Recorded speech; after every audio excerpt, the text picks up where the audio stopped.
আজ আপনাদের সাথে শেয়ার করব দ্রাবিড়িয়ান এবং নাগারা স্টাইলের মিশ্রণে তৈরি টেম্পল, যাকে ইউরোপিয়ান নাবিকরা একসময় ব্ল্যাক প্যাগোডা নাম দেন।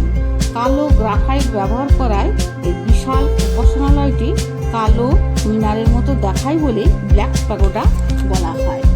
মন্দিরটি পূর্বের গঙ্গবংশের রাজা প্রথম নরসিংহ দেব দ্বারা নির্মিত হয়েছিল। এর ধ্বংসের পিছনে যে হিস্টোরিক্যাল স্টোরি শোনা যায় সেটা হলো বাংলার আফগানি সুলতান সুলেমানি খান অনুভব করেন উড়িষ্যা জয় করার পথে তার পথের কাঁটা হলো রাজীব লোচন রায় বা কালাচাঁদ রায়। তাই সুলেমানি খান একবার কালাচাঁদকে আলোচনায় ডাকলেন এবং তার কন্যার সাথে বিবাহ প্রস্তাব দেন। কালাচাঁদ একটাই শর্তে রাজি হলো, একে অপরের ধর্ম পরিবর্তন, অর্থাৎ সুলেমানের কন্যাকে হিন্দু ধর্মে পরিবর্তন হতে হবে।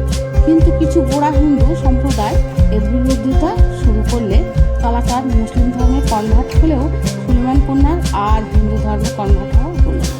ধর্ম পরিবর্তনের পরবর্তীকালে কালাচাঁদ 1568 খ্রিস্টাব্দে উড়িষ্যা আক্রমণ করে বহু হিন্দুকে জোরপূর্বক মুসলিমে কনভার্ট করতে শুরু করেন।